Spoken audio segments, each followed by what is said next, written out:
warahmatullahi wabarakatuh.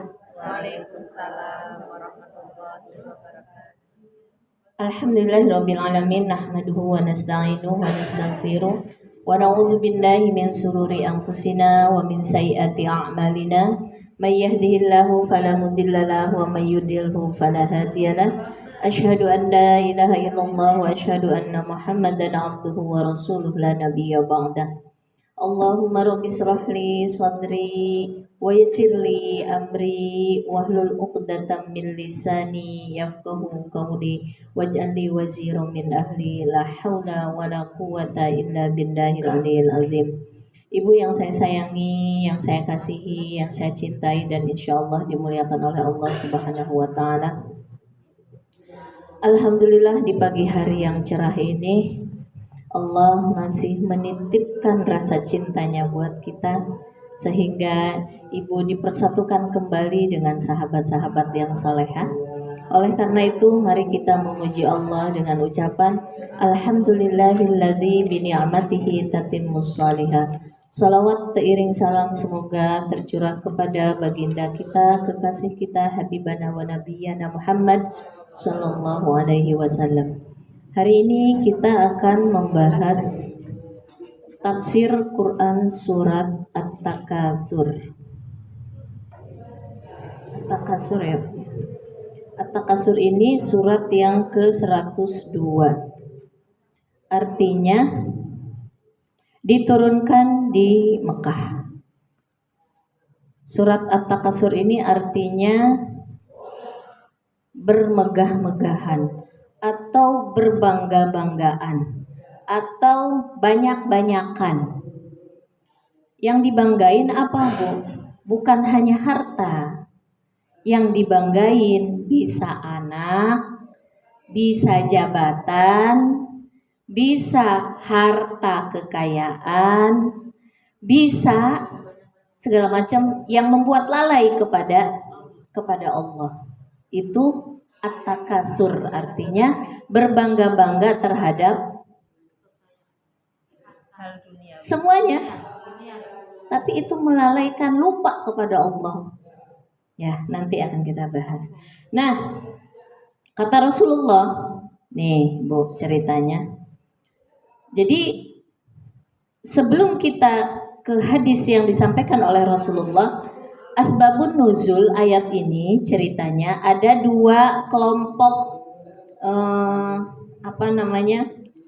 ada Bani Harisah sama Bani Haris. Mungkin mereka bersaudara ya Bu ya. Nah si Bani Harisah sama Bani Haris ini membanggakan. Cucu saya mah sekian. Kata si Anu, oh cucu saya lebih banyak lagi. Wah bangga dia. Nah, terus anak saya lebih banyak lagi. Kamu berapa? 3, saya 6. Yang 6, saya di sebelahnya, saya 9. Iya, kamu saudaranya berapa? 9, saya 15. Ya, di dalam hatinya bangga, lupa sama Allah. Saya lebih hebat, saya lebih banyak. Kita suka begitu enggak Bu? Kalau ketemu reuni sama temennya, ada rasa bangga di situ. Nah, kalau kita belajar ilmu ini, nah di sini ini Bani Haris sama Bani Harisah heboh ribut masalah itu. Terus kamu udah kerja apa? Anakmu apa kerjanya? Yang kerja anaknya biasa begini. Nah, ya anak saya mah guru. Terus anakmu? Anak saya mah dokter, direktur. Bangga dia. Lupa dia dengan Allah. Bangga. Jadi bangga-banggaan lah Bu ketika ketemu. Nah di sini disindir oleh Allah. Enggak boleh begitu. Maksudnya gitu. Itu asbabun nuzulnya. Jadi bangga-banggaan itu Bu bukan hanya harta di sini. Kadang-kadang kita mungkin harta enggak ada, tapi ngebanggain karena punya anak banyak. Atau punya apa? Jabatan. Harta sih enggak banyak Bu. Jabatannya apa? Bu RW. Di situ RT. Kayaknya lebih tinggi nih. Kadang ada Bu begitu. Tapi kalau ibu jadi RW akan ngerasain seperti itu. Itu mah RT. Saya ibu RW. Nanti yang lurah, yang hadir RW RT. lebih bangga. naik lagi. Mm-mm. Kalau yang hadir lurah, yang hadirnya camat, nanti si camat, itu kan lurah semua, saya lebih tinggi. Itu akan ada namanya godaan-godaan seperti itu. Tapi kalau dia belajar ilmu tafsir at-takasur, maka itu akan dihalau semua. Ini semua pemberian Allah. Saya sama dengan dia. Ini hanya amanah dari Allah. Iya, ujian saya sebagai kepala, ujian dia sebagai bawahan. Semuanya dua-duanya punya ujian. Yang paling hebat adalah yang sukses ketika menerima ujian tersebut. Iya, kalau dia merasa bangga, sukses nggak? Nggak. Nah begitu. Nah itu ya Bu ya. Jadi asbabun nuzulnya Bani Haris sama Bani Harisa itu bangga-banggaan dengan harta, dengan anak, dengan jabatan seperti itu. Itu bukan zaman dulu doang Bu. Sebetulnya ingin mengajarkan kepada kita zaman sekarang kita gitu. Kalau ketemu saudara kan, anak saya itu luar biasa ya, anak saya juara sekian, anak saya habis lomba ini. Yang satu yang nggak juara, nggak lomba, diem aja. Yang itu merasa bangga. Nah ini hati-hati gitu maksudnya kata Allah. Kala jangan berbuat demikian. Sampai 3 kali loh Bu diingetin sama Allah. Tapi kalau kita berteman sama mereka yang kayak gitu, kadang-kadang hampir kesedot juga kita Ah. ketawa ya, karena ditanya apa Enggak apa-apa Bu sebutkan, tapi di dalam kolbu ini Allah gitu. Yang menghadirkan Allah, yang ngasih kelebihan Allah. karena ada rasa Bukan lalai di sini yang dilarang oleh Allah, lupa sama Allahnya, bangga dengan dirinya sendiri. Itu yang nggak boleh. Iya sih kita sebutkan anak kita sih, alhamdulillah saya dikasih amanah anak sih ya. Alhamdulillah anak saya. Tapi nggak ada rasa. Kenapa? Takut malah di dalam sini tuh takut. Kalau orang beriman, orang faham ilmunya, dia akan bertarung antara hawa nafsu ingin bangga hebat dengan takut kepada Allah, takut dimurkai oleh Allah. Seperti itu. Iya, nanti dicabut nikmatnya oleh Allah. Kemudian kata Rasulullah, ala yasti ahadukum ayyaqra'a alfa ayah. Kata Rasulullah begitu. Rasulullah di hadapan sahabat-sahabatnya berkata begitu. Adakah di antara kalian yang sanggup membaca setiap hari 1000 ayat? Adakah di antara kalian membaca Al-Quran setiap hari 1000 ayat? Terus dijawab oleh para sahabat. Qalu, mereka menjawab, wa ma yastati'u ayyaqra alfa ayat. Bagaimana kami bisa membaca 1000 ayat ya Rasulullah? Itu kan berat. Qala, maka berkata Rasulullah, ama yastati'una ama ayyastati'u ayyaqra ahadukum alhaakumut takasur. Adapun orang yang sanggup membaca 1000 ayat setiap hari, maka bacalah surat Alhaakumut Takasur. Tuh Bu. Kalau kata Rasulullah, kalian ingin memiliki pahala seperti membaca Al-Quran 1000 ayat, maka bacalah surat Alhaakumut Takasur. Maka ini biasakan, dawamkan ketika kita sholat Bu. Kemarin kita sudah ngamalin ya Bu ya, sholat apa? Tasbih. Sholat tasbih. Sholat tasbih dibaca ini nggak berhenti nangis ya Allah. Nanti ada keutamaannya Bu ya. Kalau orang nangis ketika membaca Alhaakumut Takasur. Kata Rasulullah, kalau sepertiga Al-Quran apa Bu? Al-Ikhlas, sepertiga Al-Quran, paling tinggi ya. 3 kali Al-Ikhlas, 1 kali Quran. Kalau 1/4 Al-Quran apa Bu? Saya belum nyampein ya. Al-Kafirun, surat Al-Kafirun. Qul ya ayyuhal kafirun, itu sama dengan membaca 1/4 Al-Quran Bu. Maka itu di dalam sholat sunnah sama Nabi suruh didawamkan. Qobliyah subuh, ba'diyah maghrib, kalau tawaf dibaca ketika tawaf, tapi ketika kita witir juga baca itu.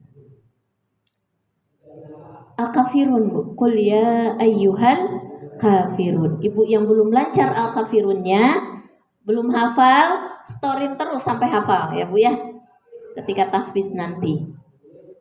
Nah, itu kalau 1000 ayat itu membaca Quran surat At-Takasur, Alhaakumut Takasur. Alhaakumut Takasur, ayat ini artinya bermegah-megahan, berbangga-banggaan, menumpuk-numpuk harta. Allah mencela. Kenapa? Karena membuat engkau lalai kepada Allah. Yang sudah saya sebutkan tadi, kalau udah ketemu sahabat, gak mau kalah. Anak saya sekian, anak saya juga sekian. Pas kasihan yang udah 15 tahun belum udah nikah belum punya, diam dia di pojok. Kan kasihan kalau gitu, Bu. Ya, jangan berbangga-bangga, kalau mau menyebutkan sebutkan saja. Alhaakumut takasur hatta zurtumul maqabir, sampai kamu masuk ke dalam kubur. Jadi berbangga-bangganya ini, bangga, sombong, numpuk-numpuk, bermewah-mewah sampai dia meninggal dunia. Baru dia akan tahu gitu kalau udah masuk ke dalam kubur bahwa hal tersebut akan melihat akibatnya. Jadi di dalam hadis Nabi dikatakan begini. Ada sahabat bertanya kepada Rasulullah, ngobrol gitu sama Rasulullah. Ya Rasulullah, kan tentang orang yang berbangga-bangga nih ceritanya. Ya Rasulullah, itu ada seorang yang badannya kuat, gagah, tegap. Itu kalau dipakai di jalan fisabilillah, cari duitnya, kekuatan tubuhnya, itu luar biasa hebatnya, kata sahabat begitu. Apa kata Rasulullah? Kalau dia mencari penghidupan, seseorang itu mencari penghidupan untuk linafsihi wa in kana yas'a, kalau dia mencari penghidupan linafsihi untuk dirinya, kemudian dia menjaga dari meminta-minta kepada orang lain, menghibah-hibah kepada orang lain, kemudian dia bisa memakan yang dia cari dari tenaganya untuk dia bisa makan, maka itu adalah fisabilillah, kata Rasulullah. Jadi dia itu fisabilillah, daripada kalau dia meminta-minta gitu. Nah, kemudian kalau ada wa in kana yas'a, kata Rasulullah dalam hadisnya itu, hadis riwayat At-Tabrani ya Bu ya.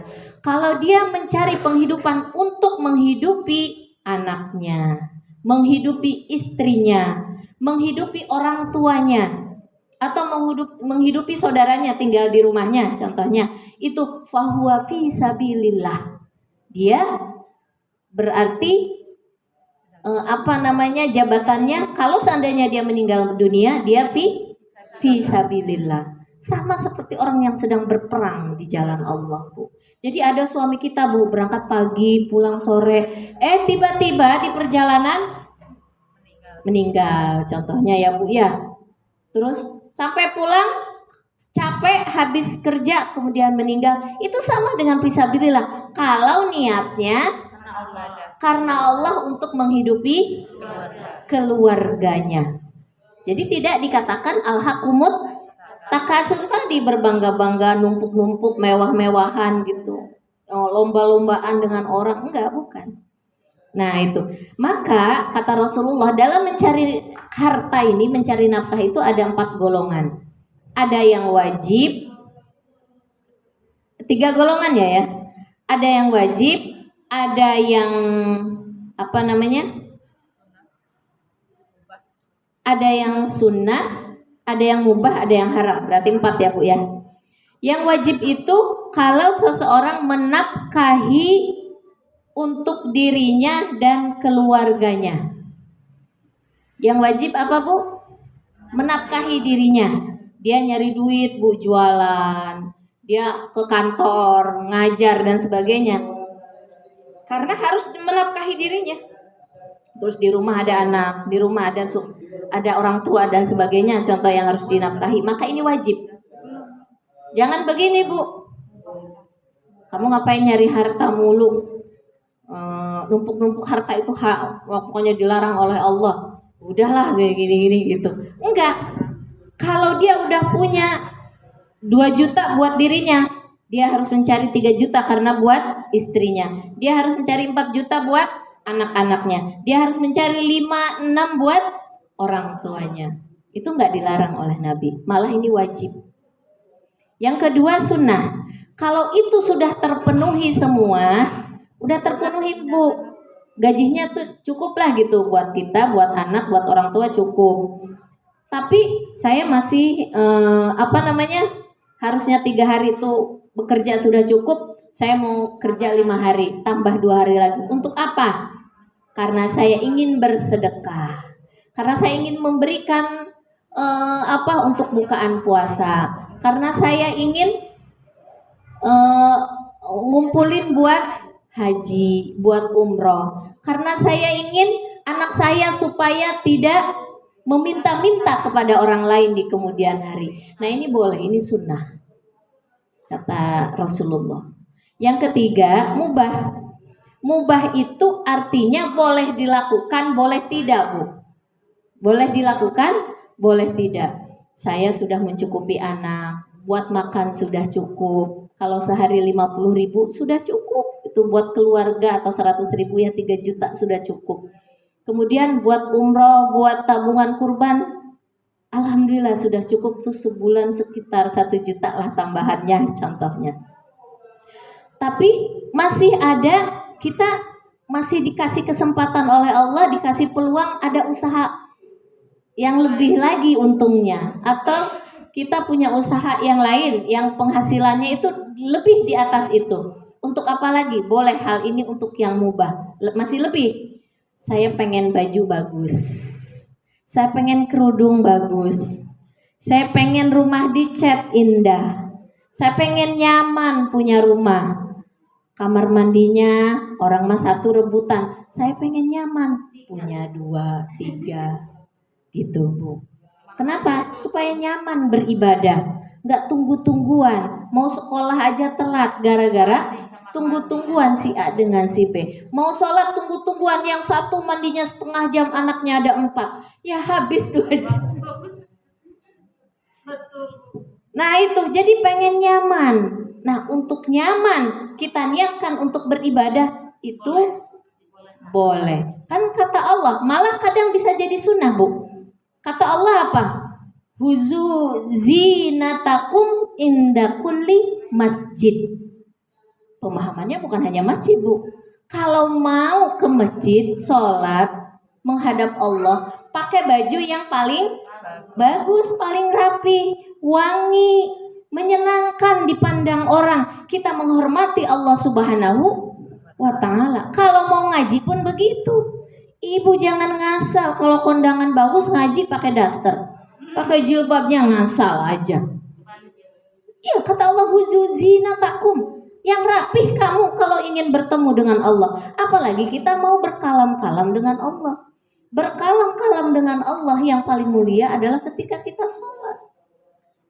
Nah kajian ini kita kan sedang berkalam-kalam dengan Allah. Kalau ingin dimuliakan oleh ilmu, maka muliakan ilmu tersebut. Dengan apa? Dengan sikap kita, dengan pakaian kita. Jangan ngasal gitu, Bu. Kalau ngasal ya dapatnya juga asal-asalan begitu. Nah itu boleh, Bu. Malah jadi sunnah, dapat pahala kita pakai pakaiannya, belinya juga dan sebagainya. Yang keempat itu wa in kana yas'a litakassur walitafahur. Yang keempat, cari harta ini bisa haram, Bu. Bisa haram. Kalau niatnya untuk banyak-banyakan, niatnya untuk bangga-banggaan. Walaupun kata para ulama itu dicarinya dari harta yang halal, Bu. Buat apa? Udah sini cukup, ini cukup, yang sunah-sunahnya sudah cukup, masih aja ngoyo Bu. Jualan ini, cari ada kesempatan jualan A, ada kesempatan lagi jualan B, ada kesempatan lagi jualan C. Untuk apa? Saya pengen punya kontrakan yang baru lagi. Tapi niatnya bukan karena Allah. Aku ingin di sini paling kaya, paling banyak ininya, mobilnya paling bagus. Niatnya seperti itu. Walaupun dicari dari jalan yang halal, maka ini hukumnya haram. Jadi haram niatnya. Maka kata para ulama, kalau orang sampai meninggal padahal itu halal, tapi niatnya untuk ke sana, Bu. Bukan gini, Bu. Kita boleh memperbanyak harta, contohnya banyakin invest ini, invest itu. Tapi semakin banyak invest kita, semakin banyak yang kita bantu. Kalau saya nambah mobil ini buat disewain, saya makin banyak sedekahnya.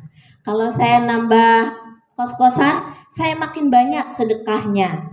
Bukan niatnya hanya poya-poya untuk dibilang paling hebat, paling kaya, bukan itu.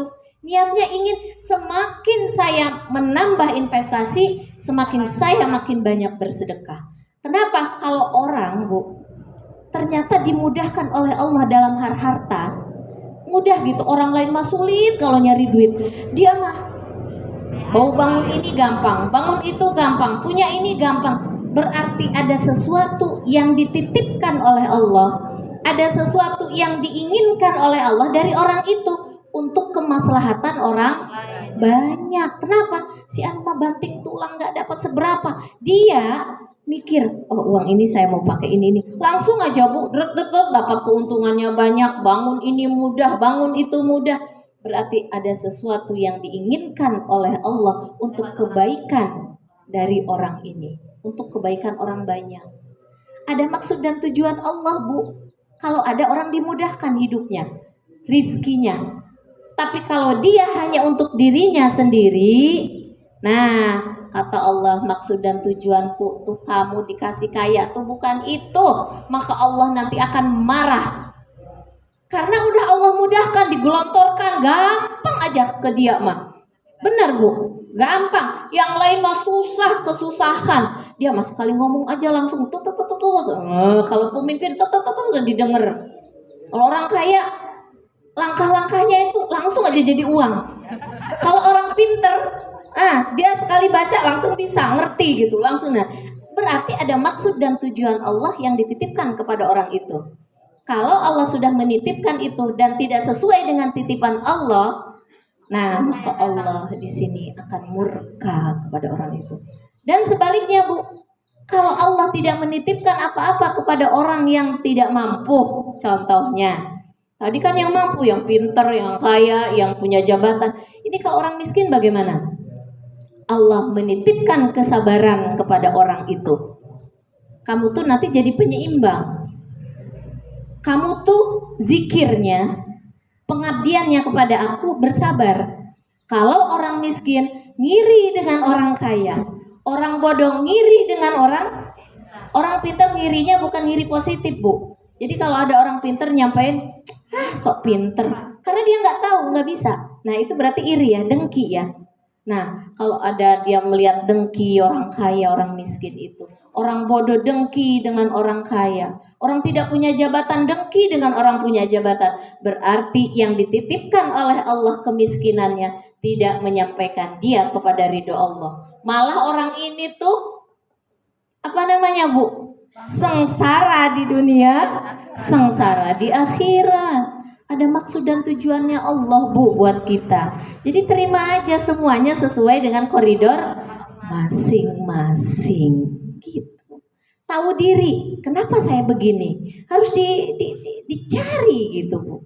Kenapa saya begini? Copot ya. Nanti dipasang lagi. Nah, kalau dia bertobat sebelum mati, orang yang berbangga-bangga ini, maka akan Allah ampuni. Tapi kalau sampai mati masih bangga-banggaan, itu udah. Ini yang akan diberikan oleh Allah, disematkan azab kubur ini. Maka Allah mengatakan begini. Jadi, Ibu, kalau dalam mencari harta, mencari jabatan, mencari keutamaan-keutamaan Allah, satu Bu, pertama, niatnya. Niatnya apa? Itu yang akan dinilai oleh Allah. Bukan si itu mah udah nambah lagi hartanya, si ini udah nambah lagi, si ini makin tinggi jabatannya. Bukan itu esensi, maksudnya hakikat intinya.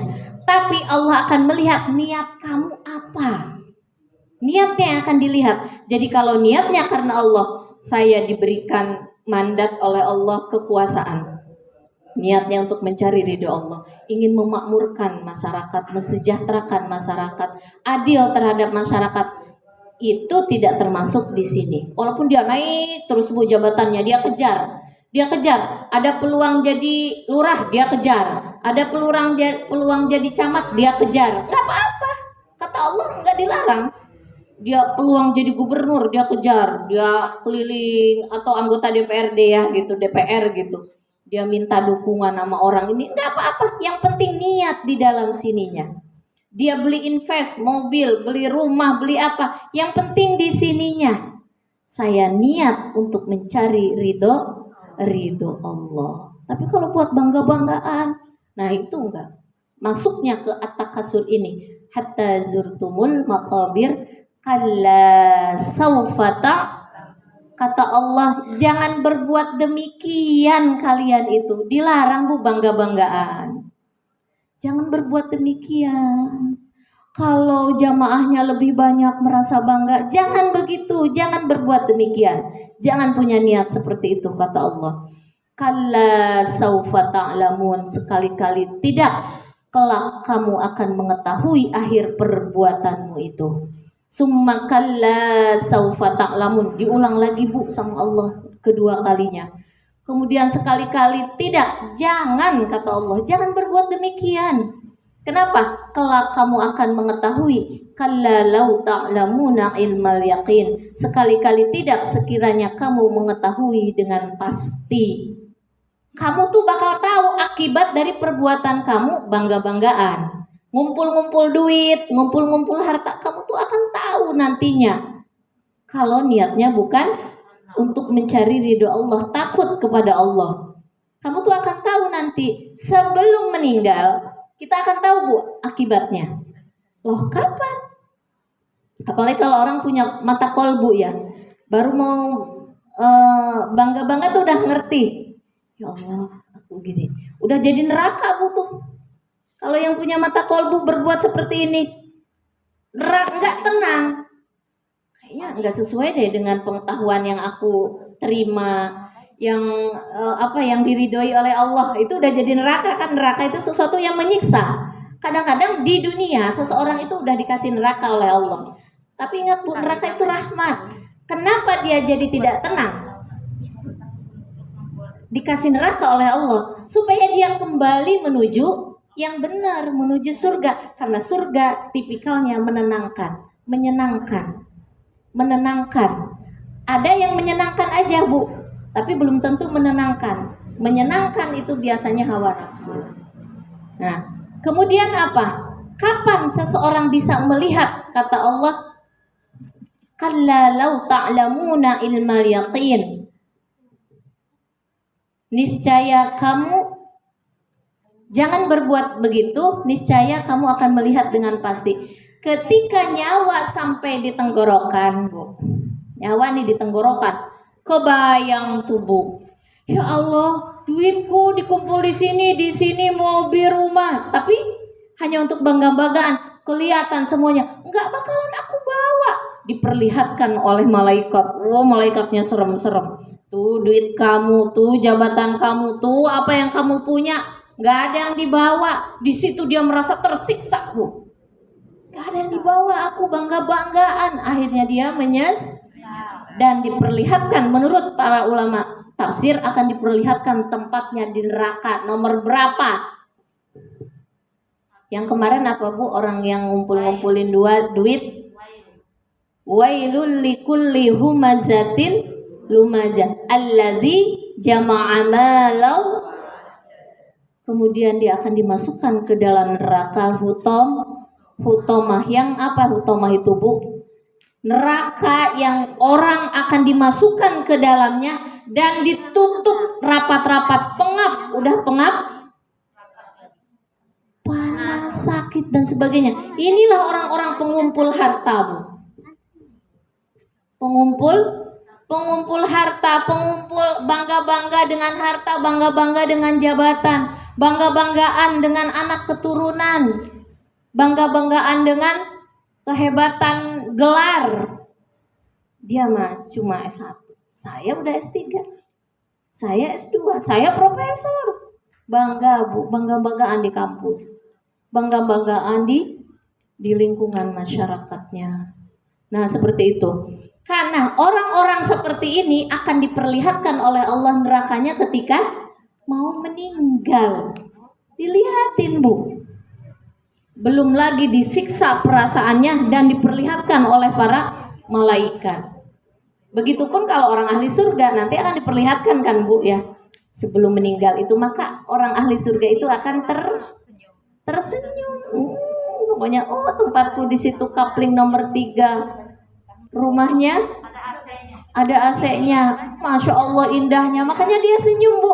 Orang-orang di sekelilingnya menangis kehilangan dia. Makanya, Bu, kalau ada orang takwa meninggal, itu orang takwa itu seneng, Bu. Kitanya nangis malah kita kehilangan banget ya, Bu, ya. Kehilangan banget. Tapi kita juga harus tahu bahwa dia orang baik, dia orang takwa, pasti dia akan mendapatkan kebahagiaan setelah nanti masuk ke alam barzah. Bahagia mereka, Bu. Sebaliknya nih, orang-orang yang takasur wa tafakhur, takasur berbanyak-banyak, tafakhur berbangga-bangga gitu. Itu kata Nabi, yang akan dimasukkan ke dalam neraka jahim. Summa latarawunnaha 'ainal yaqin. Kemudian kamu benar-benar akan melihat dengan mata kepala sendiri. Nah, kalau melihat dengan mata kepala sendiri itu setelah masuk ke alam barzah. Nah, di situ kan baru kita ngerasain disiksa seperti apa. Kenapa? Dulu kamu yang kamu perturutkan tamak, dengki, iri. Kan kalau pengen paling banyak, paling hebat itu karena ada perasaan iri kan, dengki, ria, sum'ah, itu penyakit hati semua. Penyakit hati itu hawa nafsu. Nih, kamu ketika hidup di dunia yang kamu perturutkan hanya hawa nafsu. Jiwamu mati. Maka kata Nabi, idza matu intabahu. Ketika seseorang mati, maka akan terbangun. Yang terbangun apanya? Jiwanya. Baru melek gitu. Kemana aja? Padahal jiwa ini yang akan membuat dia menjadi bahagiakah atau sengsarakah? Kamu tidur. Coba, Bu, ada festival apa, ada makanan apa, ada perlombaan apa, dia tidur aja. Pas udah bagi hadiah baru dia bangun. Oh, kenapa saya nggak dapat ini, nggak dapat itu? Salah sendiri, kenapa tidur? Itu kesempatannya emas luar biasa. Semua orang akan menang. Masalahnya semua orang akan menang, Bu. Ini enggak, malah tidur. Begitupun jiwa kita ketika di dunia. Nanti ketika mati baru bangun. Karena apa yang menguasai hawa nafsunya? Tamaknya, irinya, dengkinya, pemarahnya, egoisnya. Itu yang bangun, yang menguasai jasadnya dia. Si jiwanya tidur. Nanti kata Nabi, orang yang seperti ini ketika mati baru jiwanya akan bangun. Bangunnya kenapa? Disiksa. Dulu kamu hanya memperturutkan hawa nafsu saja. Jiwamu tidak kamu bangun. Akal hatimu mati. Dikasih penjelasan, dikasih nasihat juga nggak masuk, Bu. Karena apa? Jiwanya mati. Orang jiwanya hidup, bangun. Itu nur imannya, cahaya di kolbunya luas. Maka ketika dinasehati, luruh, Bu. Lembut. Mudah nerima kebenaran. Itu orang yang hati kolbunya terbuka. Kemudian kata Rasulullah, summalatus alunna yauma idzin anin na'im. Kemudian kamu benar-benar akan ditanya pada hari itu tentang kenikmatan ketika engkau di dunia. Jadi nikmat-nikmat yang sudah menghampiri kita itu akan ditanya oleh Allah. Kata para ulama, nikmat yang akan ditanya itu ada 4 hal, Bu. Di sini yang saya catat ada 4 hal. Sebenarnya nikmatnya banyak. Yang pertama, nikmatul amni. Amni bukan iman, Bu. Nikmatul amni, yaitu nikmat rasa aman. Ibu, kita bisa sholat dengan aman, bisa baca Quran dengan aman, bisa belajar ngaji dengan aman, di rumah aman.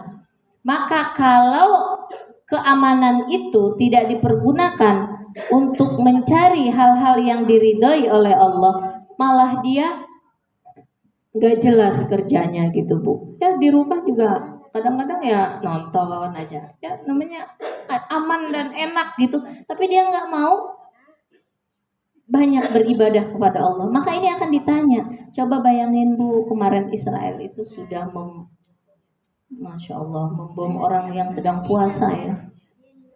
Kemudian disiksa, diseret, diporak-porandakan masjidnya dan sebagainya.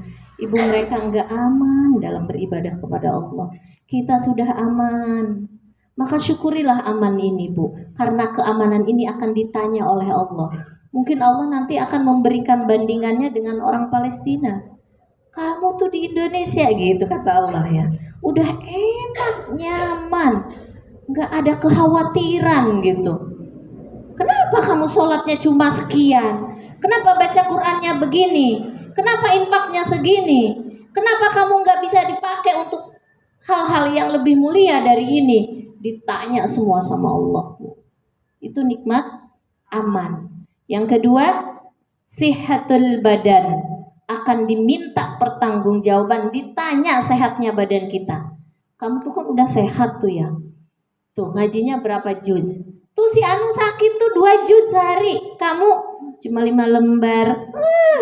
Kata Allah nggak seimbang dengan nikmat yang aku kasih. Udah gitu kamu sehat badan, kamu makan ini enak, infaknya berapa? Segini ya Allah. Tuh si Anu yang sakit infaknya banyak. Kamu sehat masih bisa nyari, bisa ini, hanya memikirkan perut aja. Iya, habis ini kemana? Mumpung lagi enak nih, mumpung lagi muda, mumpung lagi sehat, makan aman. Oh, lupa akhirnya dia untuk beribadah, berinfak. Kekenyangan akhirnya males sholat dan sebagainya. Yang ketiga, dia akan ditanya tentang wal farog, waktu luang. Nah, kebanyakan manusia itu akan lalai, banyak sekali, Bu, manusia itu lalai dengan waktu luang ini. Ibu pulang dari sini kan duduk dulu ya, santai dulu, baru wudhu sholat ya. Habis sholat, masih lama itu masak, ntar aja deh. Nah, kata Allah, waktu luangmu tuh kamu pakai apa? Ya Allah, aku pakai zikir ya Allah, aku pakai baca ya Allah, baca Quran, baca pengajian tadi. Nah, ini mah selamat, Bu. Ini, masih lama, jam 5, nonton dulu berjam-jam. Nah, ini yang akan diperhitungkan oleh Allah. Kok saya mah nyari nafkah, kan udah cukup itu harus seimbang. Kalau udah cukup yang ini sunnahnya, jangan lupa sama Allah. Seperti itu. Yang keempat, nikmat wa idrakil hawas, nikmat panca indera. Ini tuh, Bu, harus disyukuri, nikmat mata, nikmat tangan, nikmat bisa bicara, nikmat pendengaran. Ibu, ada seorang ahli ibadah ditawarin harta, rumahnya jelek, reot. Ini ada cerita, Ibu. Rumahnya jelek, kemudian ditawarin sama orang kaya. Wahai Fulan, saya kasihan lihat kamu. Kamu nih ahli ibadah.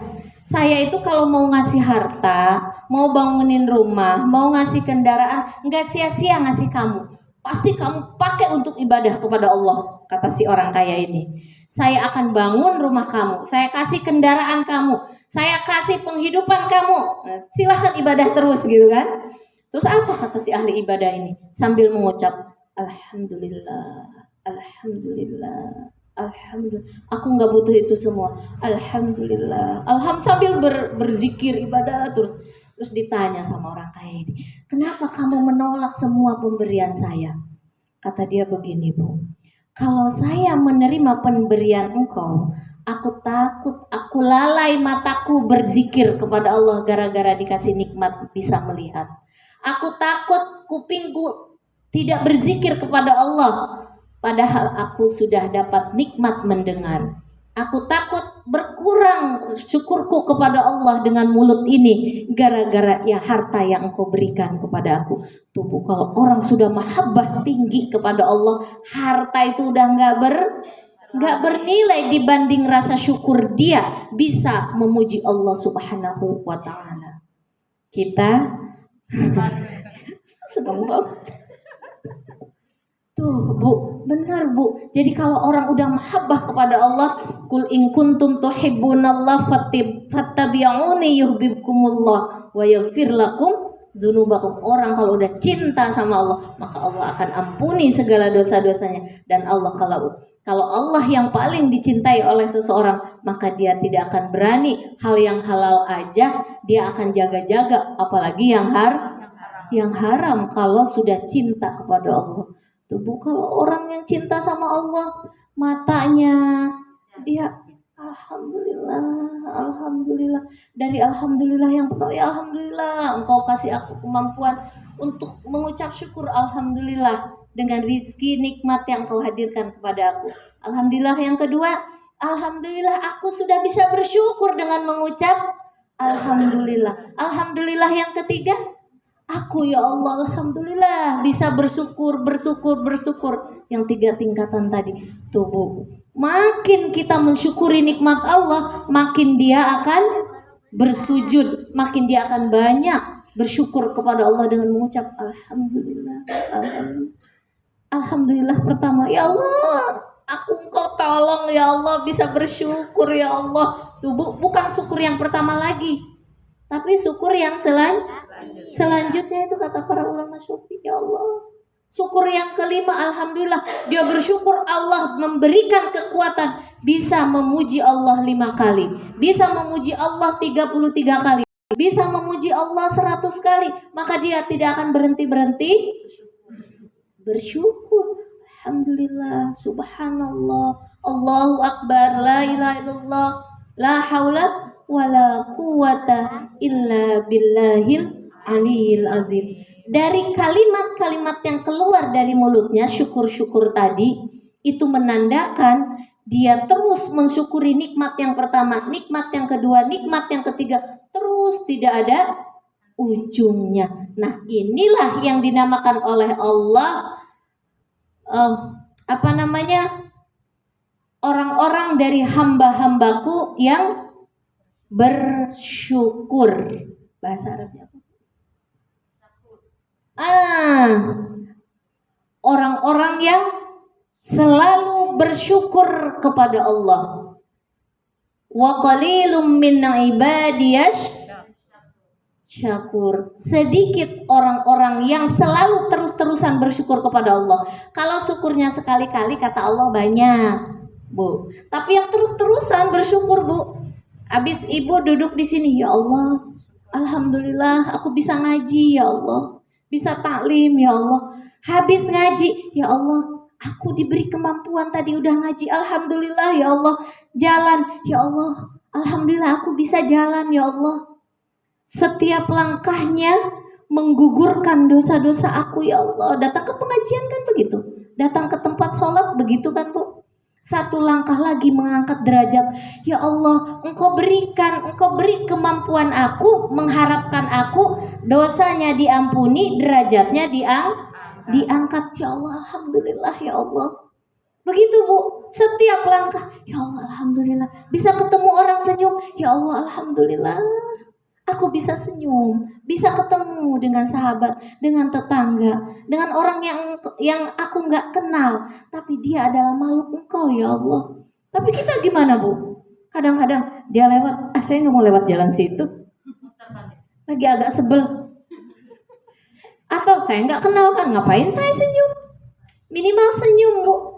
Dia makhluk Allah. Nah, ketika kita sanggup melakukan itu, alhamdulillah ya Allah, aku bisa senyum tadi sama hambamu ya Allah. Makhluk engkau ya Allah. Kata Allah, aku menciptakan si Anu, menciptakan kamu, tapi kamu menghargai ciptaan aku. Kemudian kita syukuri bisa ketemu orang, senyum aja Bu walaupun nggak kenal. Itu biarin hubungannya sama Allah. Yang penting kita jangan suka terlalu mikirin yang membuat kita jauh dari Allah. Kemudian apa kata Nabi? Kata Nabi, surat At-Takasur ini surat yang sangat menakutkan, Bu. Surat yang sangat mengancam sebetulnya dalam kehidupan kita. Sabda Nabi Shallallahu Alaihi Wasallam, Inni qari'un alaikum surat At-Takasur, faman baka dakhalal jannah. Bu, aku bacakan untuk kalian surat At-Takasur. Nabi yang membacakan, Bu, supaya menyentuh ke dalam kolbu para sahabat. Barang siapa yang menangis ketika membaca surat At-Takasur, maka dia akan masuk ke dalam surga. Gitu kata Rasulullah. Inni qari'un alaikum surat At-Takasur, faman baka dakhalal jannah. Ibu suka nangis enggak kalau baca surat Takasur? Ketika sholat tasbih baru nangis, ketika sholat tasbih ya Bu ya. Maka sering-sering kita sholat tasbih bareng-bareng. Sendiri nangis. Tapi apa? Di ayat kalimat selanjutnya, para sahabat faqaraha, maka Nabi membaca. Famimma membaka wa mimna man lam yabqi. Ya Rasulullah, engkau membacakan surat itu. Di antara kami ada yang menangis dan ada yang tidak menangis. Apa kata Rasulullah? Faqala alladzina lam yabku zahada, sungguh-sungguh gitu. Jadi kata Nabi, ketika Rasulullah mengatakan kalau dibacakan itu lam yabku, kalian gak menangis, zahadna ya Rasulullah, kami sudah berusaha menangis gitu. Ketika dikatakan oleh Rasulullah kalian menangis, maka mereka mengatakan, aku sudah berusaha ya Rasulullah menangis, an-nabkiya falam naqdir alaih, kami tidak juga bisa menangis ya Rasulullah. Tuh Bu, yang gak bisa menangis bukan kita aja, sahabat Rasul pun ada yang berusaha pengen nangis gitu ketika membaca surat At-Takasur itu. Apa kata Rasulullah? Faqala inni qari'uha, maka Nabi berkata, aku bacakan alaikumus saniyah, aku bacakan kepada kalian 2 kali. Aku bacain lagi ya, kalian harus berusaha menangis, kata Rasulullah. Faman baka falahul jannah, barang siapa yang menangis maka akan masuk ke dalam surga. Faman lam yaqdir, barang siapa yang tidak menangis, falyatabaq, kata Rasulullah. Berusahalah menangis. Mungkin air mata nggak bisa juga ya Allah, menangis aja gitu Bu. Maka kita harus berlatih mulai sekarang. Kalau kita sholat tasbih kan ada At-Takasurnya. Nangis, hadirkan di situ takut kepada Allah Bu. Nangis Bu. Dari awal sampai akhir pasti nangis. Tapi kalau kagak ngerti, apa ini ya? Alhaqumut takasur, gak ngerti. Hatta zurtumul maqabir, apalagi kala saufa ta'lamun, pokoknya saya hafalin aja. Ya gak bakalan bisa menangis emang Bu. Jadi kata Nabi, usahakan kalian menangis. Artinya apa diusahakan ini? Coba cari, pelajari ilmunya, hikmahnya di balik Quran surat At-Takasur ini. Jadi kalau ada orang sholat tasbih, kan sunahnya baca At-Takasur, nggak nangis Bu, hati-hati Bu. Nangis Bu, usahakan. Apa namanya? Perjuangkan, harus minimal ingat akan dosa, akan kematian. Takut enggak selamat, enggak diterima oleh Allah. Pasti nangis Bu kalau sholat tasbih. Nanti kita praktek lagi ya. Itu tuh pembelajaran untuk melembutkan hati kita. Sholat tasbih itu Bu. Jadi kalau ada sholat tasbih nggak nangis, nggak dipraktekin berarti hadis Rasulullah ini. Harus dipraktekin. Caranya bagaimana? Pertama ada 4 langkah kata para ulama. Yang pertama supaya nangis Bu, ketika kita membaca surat At-Takasur. Al-fahmu, dipahami Bu. Dipahami, tahu artinya, mengerti terjemahnya. Ketika dibacakan alhaakumut takasur, kita ngebayangin ya Allah akan disiksa orang yang numpuk. Aku tuh numpuk harta. Iya, tiap bulan dilihat tabungannya, dihitung lagi, senang menghitung-hitung. Ini masuk nggak sama takasur ya Allah? Begitu Bu. Di rakaat pertama pasti nangis Bu. Nggak bisa ngebendung. Kalau baca takasur karena itu perbuatan kita sehari-hari. Ketemu teman bangga punya anak banyak. Ketemu teman seneng bawa kendaraan lebih bagus daripada yang bawa motor. Bener nggak? Suka ada nggak rasa begitu Bu? Motor dia jadul, motor kita baru. Ada rasa bangga nggak? Di situ harus dipahami. Maka insya Allah akan keluar air mata kita. Air mata mohon pengampunan dari Allah. Karena Allah akan ampuni kalau kita bertobat Bu. Yang kedua, at-tadabbur, merenung Bu. Cari makna yang di dalam, lebih dalam dari apa yang diterjemahkan tadi. Ya Allah, aku tuh bangga-banggaan enggak ya Allah? Dipahami, dicari hikmahnya. Yang ketiga, ainul khitab. Ayat ini kita rasakan untuk kita, bukan untuk orang lain. Untuk kita Bu, ini ayat untuk kita. Berbangga-bangga, jangan mikirin tetangga saya kan lurah, iya dia bangga tuh, dia tuh sombong kayaknya, mikirin orang lain. Jangan Bu, ini buat kita. Coba sekarang mulai dimaknai at-takasur ini kita yang bangga. Kita yang suka sombong kadang-kadang timbul rasa itu. Kita yang suka tamak, nggak mau kalah, pengennya dapat keuntungan terus aja. Ada peluang buru-buru diambil. Saya ini niatnya sunnah karena Allah, apa karena hawa nafsu? Dicari buru-buru tubuh. Diri saya ini, ayat ini buat diri saya. Kemudian yang terakhir, nomor 4, khauf minallah, takut kepada Allah. Bayangin aja dosa kita semua Bu, kalau lagi baca surat At-Takasur itu. Nah, kalau itu hadir kemudian kita nangis, famam baka falahul jannah, kata Rasulullah. Barang siapa menangis, maka dia akan masuk surga. Bayangkan Bu, nangis Bu ketika kita baca At-Takasur. Akan masuk surga Bu, air mata ini akan jadi saksi. Dan dia akan memadamkan api neraka kalau seandainya kita ditakdirkan oleh Allah masuk neraka. Kita mohon kepada Allah supaya kita terhindar dari azab api neraka tersebut. Tapi kalau seandainya ditakdirkan karena kita membaca surat At-Takasur menangis kepada Allah, maka insya Allah api neraka itu akan padam.